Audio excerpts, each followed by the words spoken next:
Salut les designers, dans cette vidéo, on va revoir tout le design du site internet d'AutoCut. Mais avant de commencer, laissez-moi vous expliquer ce qu'il propose. AutoCut est un plugin pour Premiere Pro conçu principalement pour accélérer le montage vidéo en supprimant automatiquement les silences. Vous verrez, il propose bien plus et pour l'avoir essayé, je peux vous affirmer que c'est un gain de temps. Mais vous vous demandez peut-être pourquoi je souhaite refaire le design de leur site ? Eh bien, parce qu'à mes débuts de freelance, c'est l'une des premières startups qui m'a fait confiance pour le design de leur site. Maintenant, 3 ans après, je suis prête à leur offrir un design plus abouti.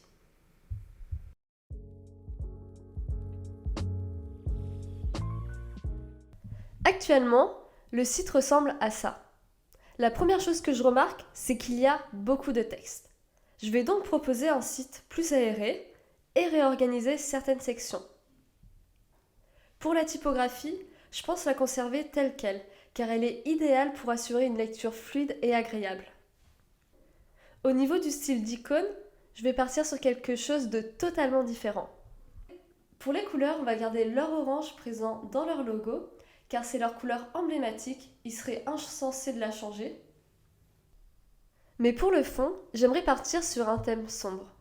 Oui, je sais, de base je fais partie de la team thème clair, sauf que maintenant que je suis habituée à créer des designs dans des thèmes sombres, mon avis a un peu changé là-dessus. Mais vous savez quoi? Je vais aussi vous le faire dans un thème clair, comme ça vous pourrez me dire lequel vous préférez en fin de vidéo.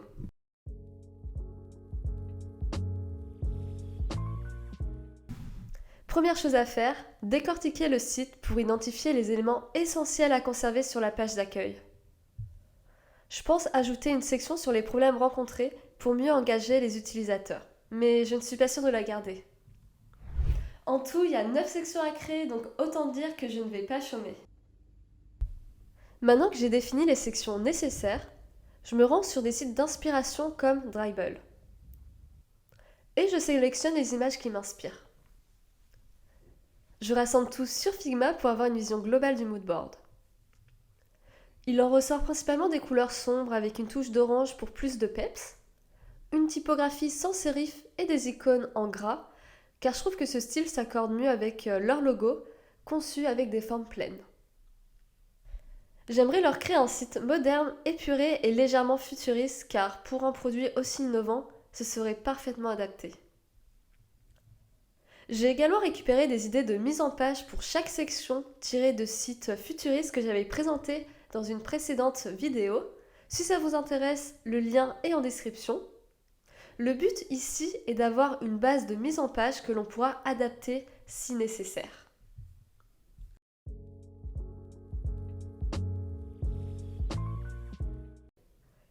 Je m'attaque à la création des wireframes de la page d'accueil. L'idée ici est de tester différentes mises en page pour chaque section sans se focaliser sur les détails. Après plusieurs tests, je pense avoir une mise en page qui convient. Je vais maintenant me rendre sur Figma pour créer les maquettes du site web. Pour la barre de navigation, je vais opter pour un design très simple, en veillant à centrer ces 3 onglets pour que ce soit plus agréable. Généralement, ce menu est fixe lors du défilement de la page, puis disparaît et réapparaît quand le curseur se déplace vers le haut. Pour le héros, je choisis un texte centré car c'est la première chose que les visiteurs verront. J'ajoute 2 boutons en mettant en avant le bouton télécharger gratuitement. En fond, j'aimerais afficher une sorte d'onde sonore pour faire un clin d'œil à leur service. En explorant Pixabay, j'ai trouvé cette onde que je trouve parfaite. En l'adaptant et en la modifiant légèrement, j'obtiens un résultat qui met bien en valeur les informations. En attendant, je cherche une typographie élégante pour les titres et les textes. Pour les titres, je garde leur typographie interne, donc c'est une police assez connue qui est disponible gratuitement sur Google Fonts. Elle est idéale pour faciliter la lecture des utilisateurs car elle est sans sérif. Je vais seulement utiliser le semi-bold pour les titres et le regular pour les textes. Maintenant qu'on a défini les typographies à utiliser, je crée toutes les variantes et les enregistre sur Figma. Pour ceux que ça intéresse, j'utilise la documentation de Taiwan CSS. La raison est simple, elle fournit toutes les tailles de police recommandées avec le Line 8 inclus. Cela permet aux développeurs de gagner du temps car tout est déjà défini dans le code. Pour le moment, je vais rester sur cette palette de couleurs. On verra si j'aurai besoin de la compléter ou de la modifier plus tard. Maintenant qu'on a la base, il ne me reste plus qu'à créer toutes les autres sections dans ce style. Pour la section rassurer, je choisis quelque chose de simple mais efficace pour mettre en valeur le nombre d'utilisateurs, de vidéos montées, de cuts réalisés et la note moyenne. C'est également ce qu'ils avaient sur leur site web et je trouve que c'est vraiment important de les garder parce que ces informations permettent de rassurer les utilisateurs sur la fiabilité du produit. D'ailleurs, pour ajouter du dynamisme sur le site, on peut se rendre sur le site magicui.design qui propose des animations dans sa bibliothèque de composants. Ce qui est top car tout le code est disponible, il suffit de le comprendre et de l'adapter selon les besoins. On pourrait utiliser ce genre d'animation pour les nombres. Je pense que ça fonctionnerait très bien. Sur le site, le plugin contient 10 fonctionnalités, ce qui est beaucoup. Pour les mettre en valeur, j'utilise la méthode Bento qui permet d'organiser les éléments en sections claires et ordonnées pour une vue d'ensemble cohérente. Je vais rendre chaque fonctionnalité plus attrayante avec une illustration, en sachant que ces dernières mèneront à d'autres pages plus détaillées sur la fonctionnalité. Mais je ne m'occuperai pas de la création de ces pages dans cette vidéo. Actuellement, je trouve que sur le site, on s'y perd un peu au niveau de cette partie car il y a trop d'informations affichées. Pour y remédier, j'ai décidé d'ajouter un onglet dédié au son et un autre pour la vidéo. À savoir, j'ai retravaillé certains contenus avec l'aide de ChatGPT pour avoir des textes plus clairs et concis. D'ailleurs, pour ajouter du dynamisme sur le site, je propose ce genre d'animation pour les titres, comme ce genre-là disponible sur le même site que tout à l'heure.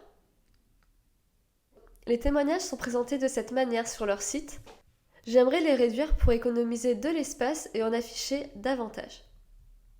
J'ajouterai également des étoiles pour la notation, comme ils l'ont fait sur leur site, car c'est une excellente indication à mettre en valeur. Ici, je verrai bien cette animation, un défilement de blocs qui se met en pause lors du survol. C'est amusant et suffisant. Pour les tarifs, ils proposent 3 offres, l'abonnement de base, l'abonnement IA et l'abonnement entreprise. Je vais concevoir ces 3 offres en utilisant cette structure, mais je vais essayer de l'embellir. Par exemple, j'ai décidé de conserver les 2 onglets son et vidéo car il y avait trop d'informations à afficher et je voulais éviter que l'utilisateur ait à trop scroller. L'autre option serait d'ajouter un bouton voir tout juste en dessous qui permettrait de tout afficher lors du clic. Mais vous ne trouvez pas qu'il manque quelque chose sur ces maquettes ? Regardez ici, c'est pas waouh quand je vois ça. Ça manque clairement de visuel. Et quoi de mieux pour résoudre ce problème ? Créer des visuels sur mesure pour ces sections. Pour la FAQ, il y a seulement 3 questions pour le moment. Je continue à centrer les textes pour que l'œil ne se perde pas sur le site. Je pense la remanier ainsi. Je sais, c'est simple comme structure, mais c'est souvent ce qui fonctionne le mieux. Cette animation avec un accordéon qui se déplie est parfaite pour cette section. Pour le blog, je vais garder quasiment la structure actuelle et j'affiche seulement 3 articles. En fin de page, j'ajoute la bannière de la dernière chance. Son objectif est de convertir une dernière fois. C'est globalement ce qu'on trouve dans leur footer actuel, mais je préfère la placer dans une section juste au-dessus. Pour le pied de page, qui contient de nombreux liens, je vais opter pour un footer classique. J'ai modifié l'organisation et pour les fonctionnalités de l'outil, j'ai décidé d'ajouter une section plus de fonctionnalités car cela surchargeait trop. Mais globalement, on retrouve les mêmes informations que dans leur pied de page. Voilà, la première version est terminée. Même s'il reste encore pas mal de choses à modifier, comme le choix des couleurs, la taille des typographies et les visuels à créer. Je vais donc m'y mettre en offre et je vous montrerai les modifications en fin de vidéo.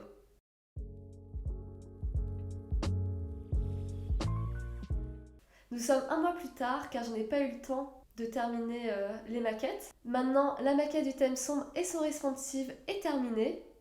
Je vous la montrerai en fin de vidéo, une fois que j'aurai réalisé le thème clair. À ce moment-là, j'étais complètement perdue. J'ai mis beaucoup de temps à trouver des couleurs qui fonctionneraient bien. Mais heureusement, je n'ai pas perdu espoir.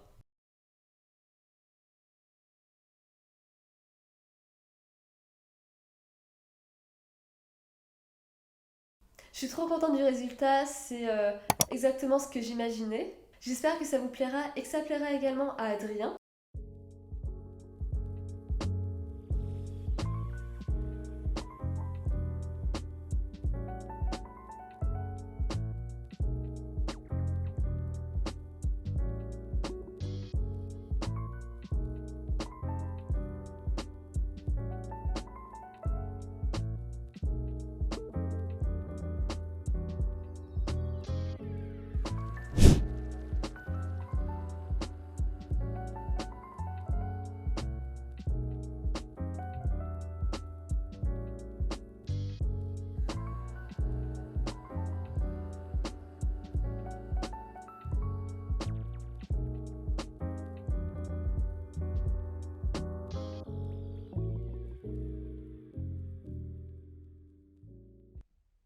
Je viens de me rendre compte que j'ai oublié d'ajouter le son à mon enregistrement d'écran, mais pour vous faire un rapide débrief, il a adoré la vibe du site avec le glassmorphisme qu'il adore, qu'il y avait de très bonnes choses et aussi des petits aspects à revoir pour que ce soit au top, mais que ça permettrait d'avoir une base en tout cas pour la refonte de leur site web, un de ces quatre.